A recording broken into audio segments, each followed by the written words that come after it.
Ils ont appelé ça la cérémonie de l'échec. Ma remise de diplôme. Major de promotion à Dauphine. 4 années de notes parfaites, de nuits blanches et de dossiers de bourse. Parce que mes parents refusaient de verser un centime. Je leur ai envoyé une invitation 3 mois à l'avance. Écrite à la main. Pleine d'espoir. Ils ne sont pas venus. À la place, ma mère postait des photos de leur garden party sur Facebook pendant que je montais sur l'estrade. Des coupes de champagne, des robes de créateurs, ma petite sœur Chloé riant en arrière-plan. La légende disait « Dimanche parfait au soleil ». Mon père a appelé 3 jours plus tard, non pas pour s'excuser, mais pour demander si j'avais bien reçu leur carte cadeau Fnac. Ce n'était pas le cas, mais ces mots, eux, je ne les oublierai jamais. Il m'a dit de ne pas en faire tout un plat, Victoire. J'étais invisible, jetable, indigne de 3 heures de leur temps, jusqu'à ce que je ne le sois plus, parce que 6 ans plus tard, cet échec qu'ils avaient ignoré valait 5 millions d'euros par mois. Laissez un commentaire et dites-moi d'où vous m'écoutez en ce moment. Vous êtes en voiture, au bureau ou en train de décompresser. Je veux savoir qui se tient à mes côtés dans cette communauté. Avance rapide de 6 ans. Je ne suis pas devenue l'experte comptable qu'ils attendaient.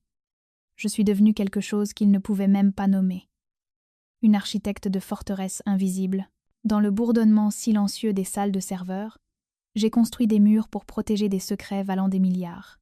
Pendant que ma sœur Chloé s'occupait de mettre en scène une vie faite de filtres Instagram et d'argent emprunté, j'écrivais le code qui sécurisait l'infrastructure du futur. Je vivais dans l'ombre, un fantôme dans la machine de la French Tech. Mon appartement était petit, stérile et silencieux, exactement comme je l'aimais. Pas de bruit, pas de dette, pas d'attente. Puis est arrivé le contrat. 60 millions d'euros. Un accord de 5 ans, avec une firme de défense et d'IA de premier plan. 5 millions d'euros par mois pour diriger leur division cybersécurité. Ce n'était pas juste un salaire. C'était un levier. C'était le genre d'argent qui transforme les gens invisibles en titans. La nouvelle est tombée un mardi matin. À midi, ma boîte mail était inondée de félicitations de gens à qui je n'avais pas parlé depuis une décennie. 48 heures plus tard, mon téléphone a sonné. L'écran affichait maman. Je l'ai fixé. La dernière fois qu'on s'était parlé, elle m'avait demandé pourquoi je ne pouvais pas être plus comme Chloé, qui venait de lancer une marque lifestyle entièrement financée par les cartes de crédit de mon père. J'ai répondu, la curiosité l'emportant sur mon bon sens. Victoire, ma chérie. Sa voix était méconnaissable, chaude, dégoulinante d'affection, vibrant d'une énergie que je n'avais jamais entendue à mon égard. On vient de voir les infos. Oh mon Dieu, on est tellement fiers de toi. Il faut qu'on fête ça. Tu dois venir dîner demain. Réunion de famille. Ça fait trop longtemps. J'ai éloigné le téléphone de mon oreille, le regardant comme un objet extraterrestre. Ma chérie, fière, ces mots appartenaient à un dictionnaire différent, un que ma mère n'avait jamais ouvert pour moi. C'est fascinant de voir comment fonctionne le cerveau humain, spécifiquement celui d'un narcissique. Ce n'est pas qu'ils mentent, pas exactement, c'est que leur mémoire est fluide, se réécrivant constamment pour protéger leur ego et servir leurs besoins actuels. À cet instant, ma mère croyait sincèrement qu'elle avait toujours été ma plus grande supportrice. Les années de négligence, la remise de diplôme manqué, les remarques cinglantes sur mon obsession d'un télo pour les ordis, tout ça était supprimé, écrasé par la nouvelle réalité, où sa fille était multimillionnaire. Elle ne me voyait pas, elle voyait un actif. Elle voyait une bouée de sauvetage. Je lui ai dit que je serais là, d'une voix neutre. Je n'ai pas accepté pour les retrouvailles. J'ai accepté parce que je voulais voir le bug de près. Je voulais voir comment ils allaient essayer de patcher le trou béant de 6 ans de silence avec une simple invitation à dîner. J'ai raccroché et je me suis tournée vers mes moniteurs. Le code sur l'écran était propre, logique, prévisible. Les humains étaient le chaos. Mais les systèmes chaotiques ont toujours une vulnérabilité, et j'étais sur le point de trouver la leur. J'ai conduit ma Tesla vers l'ouest parisien, le silence du moteur électrique s'accordant au calme dans ma tête. Neuilly-sur-Seine. Le code postal des grandes fortunes et des héritiers. La maison de mes parents était une forteresse de verre, un cube hyper moderne d'acier et de baies vitrées, qui hurlait la richesse, mais chuchotait l'endettement. C'était froid, stérile et hors de prix. Une métaphore parfaite des gens qui y vivaient. Je me suis garée dans l'allée. La Porsche de mon père était là, rutilante. Le Range Rover de Chloé était garé n'importe comment juste à côté. J'ai pris une inspiration pour me recentrer. Ce n'était pas une visite familiale. C'était un test d'intrusion. Je pénétrais en environnement hostile pour évaluer les menaces et les failles. À l'intérieur, la climatisation était réglée sur un froid polaire. Chloé était affalée sur un canapé italien blanc, scrollant sur son téléphone. L'air ennuyé. Elle n'a pas levé les yeux quand je suis entrée. Mon père, Jean-Marc, se tenait près de l'imposante cheminée, un verre de whisky à la main. Il paraissait plus vieux, plus gris, mais il portait toujours ce masque d'assurance visionnaire qui avait dupé les investisseurs pendant des années. « Victoire !» a-t-il tonné, tendant la main comme si j'étais un partenaire commercial qu'il essayait de signer. « Regarde-toi. L'enfant prodigue est de retour. » Ma mère, Sophie, a volé depuis la cuisine, m'enlaçant avec une raideur qui trahissait sa performance. « On est tellement heureux que tu sois là. On a tant de choses à se dire. » Ils m'ont conduite à la table de la salle à manger, dressée avec leurs plus belles porcelaines, celles réservées aux gens qu'ils voulaient impressionner. Nous nous sommes assis. Les banalités étaient atroces. Ils posaient des questions vagues sur mon travail, leurs yeux devenant vitreux dès que je mentionnais les protocoles de chiffrement ou la sécurité des réseaux neuronaux. Ils se fichaient de ce que je faisais, ils ne s'intéressaient qu'aux chiffres qui y étaient attachés. Puis est venu le pivot. Mon père s'est raclé la gorge, le signal universel que le pitch commençait. Il a cherché sous la table et a sorti un dossier élégant relié en cuir.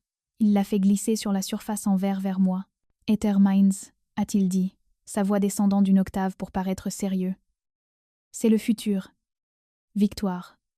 Une start-up d'IA révolutionnaire. On travaille dessus depuis 2 ans. Ça va tout changer. Et on veut que tu en fasses partie. » J'ai ouvert le dossier. C'était un pitch deck. Des graphiques léchés, des mots-clés comme synergie et changement de paradigme, et absolument aucune substance technique. C'était du vent. Une histoire de fantôme pour investisseurs.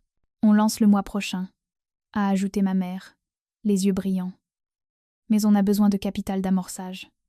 Pour garder ça dans la famille. Pour protéger l'héritage. On a besoin de 5 millions d'euros, a dit mon père, nommant le montant exact de mon salaire mensuel. Comme ticket d'entrée. Tu seras cofondatrice.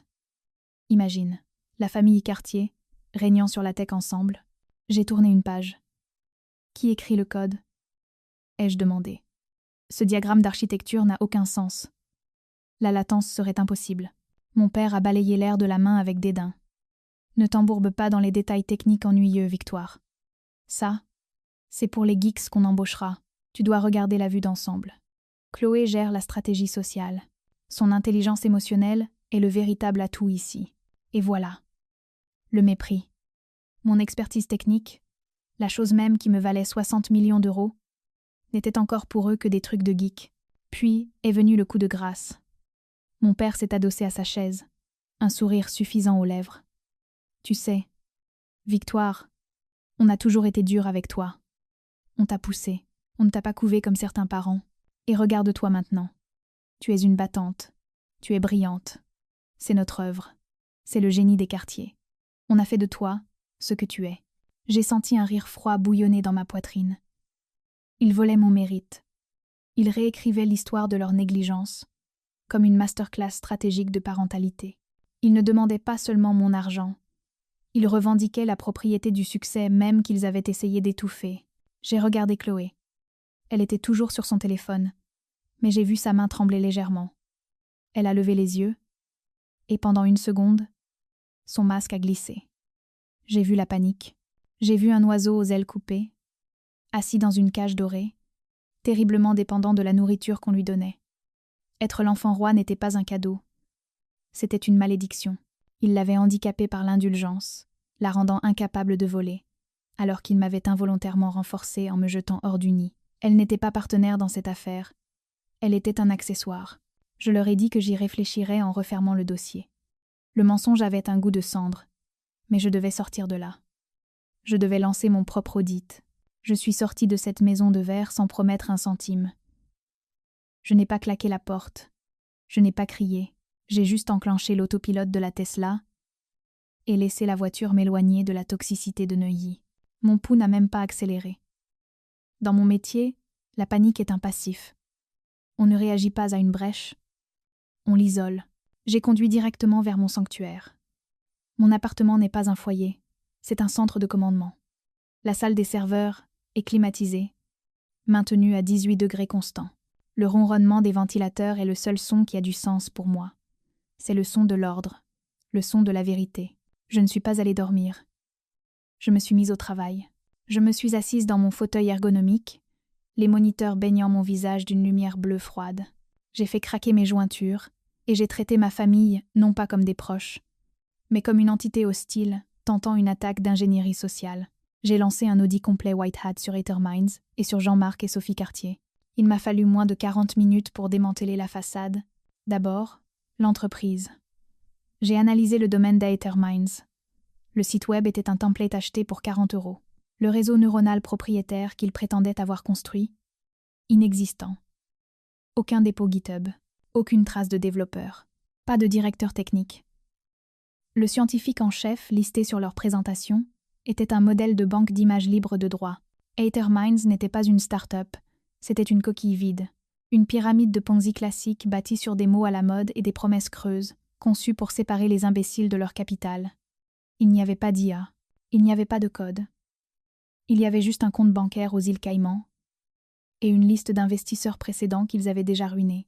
Mais j'ai creusé plus profond. J'avais besoin de la cause racine. J'ai contourné leur pare-feu personnel. Leur mot de passe était ridiculement faible. Des variations de la date d'anniversaire de Chloé, et j'ai accédé à leur ADN financier. Les chiffres sur l'écran ont viré au rouge. Ils n'étaient pas juste en difficulté. Ils se noyaient. Ils étaient surendettés jusqu'au cou. 3 hypothèques sur la propriété de Neuilly, des cartes de crédit plafonnées dans 5 banques différentes, des prêts à court terme auprès de prêteurs privés avec des taux d'intérêt prédateurs. La Porsche était en leasing. Les meubles étaient loués. Même l'art sur les murs était en location. Ils ne lançaient pas une start-up. Ils essayaient d'éviter la prison. Ils en avaient besoin pour effacer leurs traces avant que le château de cartes ne s'effondre. Ils allaient prendre ma prime de signature, la jeter dans le trou noir de leurs dettes et me laisser avec des parts de rien du tout. Je me suis adossée, fixant les données. Je ne ressentais pas de pitié. Je ressentais une validation. Toute mon enfance, ils m'avaient fait me sentir petite parce que je ne correspondais pas à leur esthétique. Mais les maths se fichent de l'esthétique. Les maths disent qu'ils sont en faillite et que je suis la solvabilité dont ils ont désespérément besoin. Puis, mes yeux ont dérivé vers le coffre-fort dans le coin. À l'intérieur se trouvait la clé USB. Mon grand-père, Henri, me l'avait laissée dans son testament. Il était le seul à m'avoir vraiment vu, le pionnier de la tech qui m'avait appris à coder en Python quand j'avais 6 ans alors que mes parents essayaient de me forcer à faire du ballet. Il est mort il y a 2 ans, me laissant ce lecteur chiffré et une note manuscrite pour quand tu seras prête à savoir. Je ne l'avais jamais ouverte, effrayée par le fantôme qui pourrait s'y trouver. Mais ce soir, l'illusion de ma famille était déjà brisée. Je n'avais plus rien à protéger. J'ai branché la clé sur un ordinateur portable isolé du réseau. Le chiffrement était sophistiqué, AES 256, avec un sel personnalisé. Vieille école, mais solide. Henri ne voulait pas que ce soit ouvert par accident. Il m'a fallu 20 minutes pour contourner les couches de sécurité. Je m'attendais à des dossiers financiers. Peu. Être un héritage secret qu'il m'avait caché. Peu. Être la preuve des comptes offshore. Mais, quand le répertoire de fichiers s'est enfin affiché, il n'y avait pas de tableur. Pas de relevé bancaire. Il y avait juste un dossier unique étiqueté. Dossier médical 1998. J'ai cliqué. Des scans de vieux documents jaunis. J'ai zoomé sur le premier. C'était un rapport de clinique de fertilité datant de 30 ans. Mon souffle s'est coupé. Je ne regardais plus une fraude financière.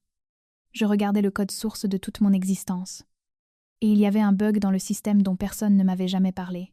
J'ai zoomé jusqu'à ce que les caractères pixelisés deviennent nets. Patient, Jean-Marc Cartier. Date, 14 février 1993. Diagnostic, azoospermie secondaire suite à une orchide bilatérale. Pronostic, Stérilité irréversible. Je me suis reculée, la lumière bleue de l'écran se reflétant dans mes yeux. Mon père, Jean-Marc Cartier, était stérile. Il ne pouvait pas avoir d'enfant. Il n'avait jamais pu. J'ai fait un calcul mental rapide. Je suis née en 1996. Chloé est née en 1999. Si la logique du système tenait, aucune de nous ne devrait exister. J'ai cliqué sur le fichier suivant. Décret d'adoption Victoire. Le document était scanné en haute résolution. Elles étaient là, les signatures de mes parents, datées de 3 mois avant ma naissance. Ils ne s'étaient pas contentés de moi par défaut. Ils avaient postulé pour moi, ils avaient passé des vérifications d'antécédents, des visites à domicile, des entretiens. Jean-Marc Cartier s'était tenu devant un juge et avait juré de me protéger. Il m'avait choisi, j'ai senti une pression étrange et froide dans ma poitrine. Je n'étais pas la roue de secours. J'étais le plan. Alors, comment Chloé est-elle arrivée? J'ai ouvert le 3e fichier. Test de paternité Chloé 2000. C'était un rapport de labo standard, le genre utilisé dans les batailles pour la garde. Échantillon A, Jean-Marc Cartier. Échantillon B, Chloé Cartier. Probabilité de paternité, 0%. C'était prévu. Le diagnostic de stérilité était exact. Mais il y avait une 2e page. Un échantillon de comparaison. Échantillon C. J'ai reconnu le nom immédiatement. Tout le monde dans la tech connaissait ce nom. Richard Beaulieu. Beaulieu était l'ennemi juré de mon père. L'homme qui avait lancé une OPA hostile sur le premier fonds d'investissement de mon père à la fin des années 90. L'homme que mon père maudissait à table à chaque Noël. L'homme qui représentait tout ce que Jean-Marc Cartier avait échoué à être. Probabilité de paternité 99%. Le code s'est compilé dans ma tête, arrangeant 30 ans de données chaotiques en une image terriblement claire. Chloé n'était pas un bébé miracle. Elle était le produit d'une liaison entre ma mère et le pire ennemi de mon père. Et Jean-Marc le savait. Il le savait depuis qu'elle était nourrisson. Je me suis levée et j'ai fait les 100 pas dans la petite pièce, le ronronnement des serveurs sonnant comme un battement de cœur. Pourquoi? Pourquoi me traiter, moi, l'enfant qu'il avait légalement choisi, comme une moins que rien, tout en vénérant l'enfant, qui était la preuve vivante de la trahison de sa femme. Puis, la logique s'est mise en place. C'était la peur. C'était l'image. S'il me reconnaissait comme sa favorite, les gens pourraient poser des questions sur pourquoi je ne lui ressemblais pas. Mais, plus important encore, s'il rejetait Chloé, le scandale le détruirait, Sophie partirait. Le monde saurait que Richard Beaulieu l'avait battue dans la salle de conseil et dans la chambre à coucher. Pour garder le secret, il devait vendre le mensonge. Il devait faire de Chloé la princesse, le miracle biologique, la preuve de sa virilité. Et pour la faire briller davantage, il devait tamiser ma lumière. Il devait faire de l'enfant adopter le bouc émissaire pour que l'enfant de l'adultère puisse être l'héritière dorée. Il ne me détestait pas parce que je n'étais pas de lui. Il me détestait parce que j'étais la seule chose honnête dans sa vie, et me regarder lui rappelait l'homme qu'il était avant de vendre sa colonne vertébrale pour garder une maison de verre. Il avait sacrifié la fille qu'il avait choisie pour élever la fille de l'homme qu'il haïssait. J'ai regardé l'écran. J'avais les preuves financières pour les ruiner. Mais ça, c'était le code de lancement nucléaire. Ça ne les mettait pas seulement en faillite, ça les effaçait. J'ai copié les fichiers sur ma tablette sécurisée. Je n'avais plus besoin d'un avocat. J'avais besoin d'une réservation dans le restaurant le plus cher de l'Ouest parisien. Je suis entrée dans le restaurant à 19h00 précise. Mes parents étaient déjà à la meilleure table, une bouteille de Dom Pérignon rafraîchissant dans le seau. Chloé prenait un selfie avec le menu. Ils ont rayonné quand ils m'ont vue, leurs yeux glissant immédiatement vers mon sac, cherchant un chéquier. Je ne me suis pas assise. J'ai posé ma tablette sur la table et je l'ai synchronisée avec le grand écran du salon privé. J'ai une présentation moi aussi, ai-je dit. Mon père a ri, un son nerveux, saccadé. Victoire. Ce n'est pas le moment de jouer. Nous célébrons. Slide 1. L'audit financier. L'écran s'est illuminé avec leur solde bancaire en rouge haute définition. Les cartes plafonnées, les prêts, la société écran, au caïman. La pièce est devenue silencieuse. Le sourire a glissé du visage de ma mère comme de l'argile humide. Vous êtes en faillite, ai-je dit, ma voix stable. Aether Mines est une fraude. Vous m'avez attiré ici pour vous renflouer d'un crime fédéral. Mon père s'est levé, le visage pourpre. Comment oses-tu pirater mes comptes perses? Assieds-toi, Jean-Marc. Je l'ai coupé. Je n'ai pas fini. Slide 2. Les dossiers médicaux. 14 février 1993. Diagnostic. Stérilité. Chloé a froncé les sourcils, regardant tour à tour moi et lui. C'est quoi ça? Qu'est-ce que ça veut dire?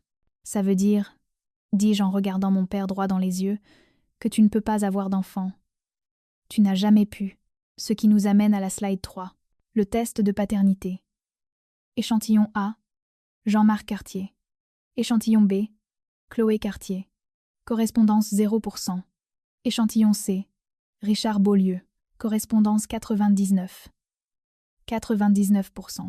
Sophie a laissé échapper un son qui n'était pas tout à fait un cri.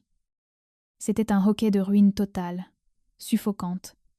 Elle a couvert sa bouche, ses yeux passant frénétiquement de Jean-Marc à Chloé. Chloé fixait l'écran, son monde se désintégrant en pixels. « Vous m'avez traité comme un bug dans votre système parfait », ai-je dit à Jean-Marc. « Tu as rejeté la fille que tu avais choisie, celle que tu avais juré de protéger, pour la fille qui était un mensonge. Tu m'as sacrifié, pour cacher ta propre honte. » Jean-Marc s'est effondré dans sa chaise. Il avait l'air petit, vaincu. « Victoire, s'il te plaît, » a-t-il chuchoté. « Nous sommes une famille. On peut arranger ça. J'ai encore la maison. Nous avons encore la maison. » J'ai sorti un dernier document de mon sac. Ce n'était pas du numérique. C'était du papier. Du papier épais, lourd. « Non. Tu ne l'as plus, » ai-je dit. J'ai fait glisser le papier sur la table. C'était un acte de transfert de propriété. Je n'ai pas investi dans ta société, Jean-Marc. J'ai racheté ta dette. J'ai appelé la banque ce matin. Ils étaient très heureux de vendre ton hypothèque en souffrance à un acheteur solvable. J'ai pointé la ligne de signature. Je possède la maison. Je possède les meubles. Je possède les murs de verre derrière lesquels vous vous cachez. J'ai laissé tomber un trousseau de clés sur la table. Elles ont cliqueté bruyamment dans le silence. Ceci est un avis d'expulsion. Vous avez 30 jours pour libérer les lieux. Je me suis tournée pour partir. « Victoire !» a hurlé ma mère, trouvant enfin sa voix. « Tu ne peux pas faire ça. Nous sommes tes parents. Qu'est-ce qu'on est censé faire ?» Je me suis arrêtée à la porte. Je les ai regardés une dernière fois. Le père stérile, la mère infidèle, la sœur brisée. « Le succès est la muraille ultime, » ai-je dit. « Et la mienne vient de vous laisser dehors. » Je suis sortie dans l'air frais de la nuit. J'ai supprimé leurs coordonnées de mon téléphone en marchant vers ma voiture. C'était une purge système. Complète. Irréversible. J'ai conduit jusqu'à mon petit appartement calme. Pas de bruit. Pas de dette. Pas de mensonges. J'ai regardé une photo de mon grand-père sur mon bureau. Compilation terminée. Ai-je chuchoté. La famille, ce n'est pas le sang. C'est le code qu'on écrit ensemble. Si vous avez déjà dû débuguer votre vie de personne toxique, mettez un like, abonnez-vous et activez les notifications parce que la meilleure vengeance, ce n'est pas la destruction, c'est le succès.